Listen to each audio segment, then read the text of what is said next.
We dismiss history at our peril. Liberty Nation Radio with Mark Angelides. Speaker Kevin McCarthy has unceremoniously shown the door to the lower chamber. The third GOP primary debate approaches with a crowded field just waiting to be cut down. RFK Jr. says he has a major surprise coming up, and both Hunter Biden and Donald Trump draw the gun crime criticism. Now, all this and a lot more are awaiting you on today's edition of Liberty Nation Radio, right here on the Radio America Network. I'm your host, Mark Angelides. I'd just like to offer a special thank you to our listeners on WFYL out in Chester Springs, Philadelphia, who are listening on 1180 AM. And remember, this show is proudly sponsored by LibertyNation.com. You can access breaking news, analysis, top stories, and a range of biting and brilliant shows to whet your appetite for freedom and your fondness for the great American Constitution. With the unprecedented ousting of House Speaker Kevin McCarthy, what comes next? Who's going to be able to take the mantle? And what does it mean for politics in the US? We're very fortunate to be joined today by Liberty Nation's senior political analyst and longtime host of this here radio show, Mr. Tim Donner. Thanks for coming back in, Tim. Always a pleasure, Mark. So, Tim, you and I were glued to the ousting of Speaker McCarthy. Now, personally, I thought that as soon as they got the 11 votes to proceed with the motion to vacate, I thought it was a done deal. What were your thoughts? Well, my thoughts were that the answer to all those questions you asked at the beginning is, who knows? Because this and really, that's it for this episode. No. Yes. What? Because here's the fundamental truth in Congress, in politics, as in life. It's very difficult to replace something with nothing. And in this coup d'etat, which is essentially what it is, it's the palace guard overthrowing, the head of the government, in a sense, the equivalent to that. There was no alternative candidate. There wasn't throw out McCarthy and put in, say, Jim Jordan. Okay, there was no alternative presented. So when you replace something with nothing, then you can only get one thing as a result, and that's chaos, and that's what we've got right now. As of the time we're speaking here, there is no clear candidate, because certainly the Democrats are not going to cooperate and say, oh, yeah, he seems like a good candidate, we'll support him. No. I think at this point, this is how bad it is, Mark. There's a plausible scenario where the Congress will have no choice but to name the Democratic minority leader, Hakeem Jeffries, as Speaker of the House. Look, I think they'll do everything, of course, to short-circuit that, but imagine how feckless and pathetic the Republican Party will look if they can't even pick a leader amongst themselves. And frankly, you look down the list, I suppose Jim Jordan would be very popular, but he said very clearly he has no interest. That is very true. No interest. He says no interest, but would he accept it reluctantly? Which I think really is it should be the one prerequisite for power, is you don't want it. Yes. Would he reluctantly accept that over having Hakeem Jeffries as Speaker of the House and derailing all of the investigations and committees that Jim Jordan's heading up at the moment? I think that he would. If it were a choice between Hakeem Jeffries as Speaker of the House while there's a Republican majority versus Jim Jordan saying, I will take the mantle, I think he would take it. And then, of course, Steve Scalise has been floated. And I know he's had some health troubles recently, but I know that many of those the 8 who eventually voted against Kevin McCarthy, many of those would accept Steve Scalise, I believe. Yes. Yes. I think those are two viable candidates. Donald Trump. Some people are saying it. As we as we are wont to remind people, you do not have to actually be a sitting member of Congress to be named Speaker of the House. They can pick the guy that cleans up the garbage in the Capitol and name him the Speaker if they want to. Right? They might get more because done with that, let's be fair.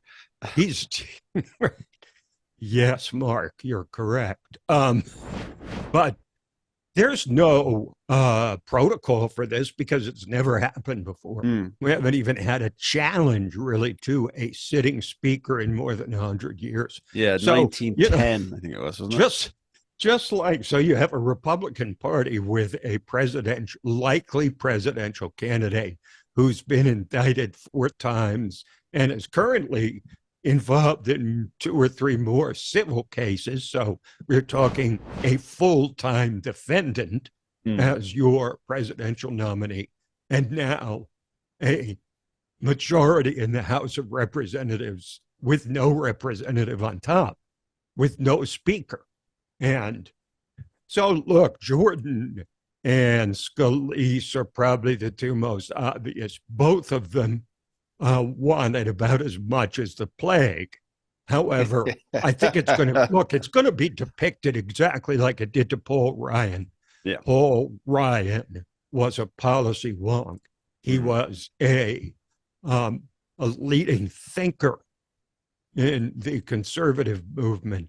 And I knew it the moment that he accepted, oh so reluctantly, to become speaker, that his legacy would be ruined. Because as a speaker, you have to be a deal maker, which means you have to force feed people stuff they don't like. Nancy Pelosi was very effective as speaker because she kept her caucus united. And she was able to, for example, suppress the voice of the squad when it was necessary to win a presidential election in 2020. The Republicans have not had that kind of leadership really this century. And as a deal maker, Scalise and Jordan become diminished in their influence. But there are other people. For example, I always thought Mike Gallagher, a congressman from Wisconsin, very effective. I don't know if he's a good vote gatherer or leader of men per se, but there are, let's face it, there's 222 whatever people to pick from just in the House itself. So the key is not, I don't think, getting a unanimous vote among Republican members of Congress.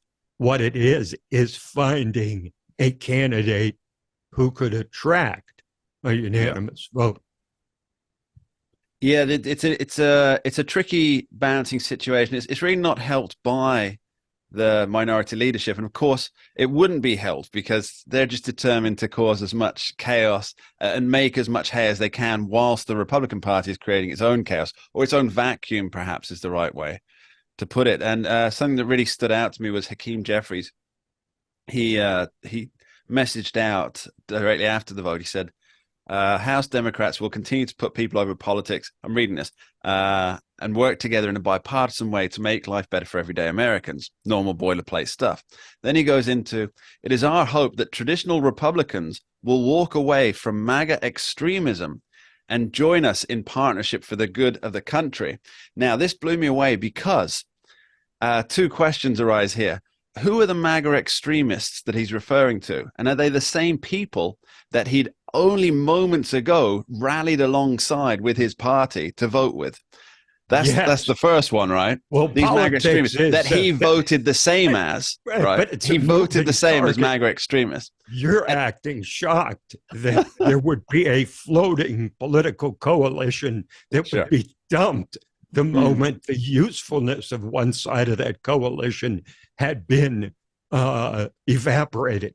It had been used up, right? They had served their purpose. And, you know, in the end, Matt Gaetz and his fellow, I would call them GOP insurrectionists, political insurrectionists, okay, are going to That's not necessarily a bad moniker because, George Washington was also one, right?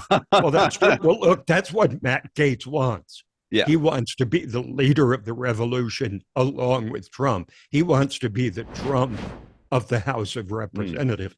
The problem is there's only one Donald Trump, and anybody who's tried to just imitate him has only embarrassed themselves. That's the problem. And that is a great note to finish this segment on. Tim Donner, thank you ever so much. We'll be back with Tim in just a short moment, speaking the third upcoming GOP debate. Don't go anywhere. We dismiss history at our peril. Liberty Nation Radio with Mark Angelides. Don't get caught up in the media madness. Join our movement for free thinking and free speech at libertynation.com. Publishing news and analysis 24/7 with original articles by our team of authors who tell it like it is. Join us each week for online TV shows, The Uprising Podcast, and Liberty Nation Radio. We believe in free thinking and free speech. We are libertynation.com.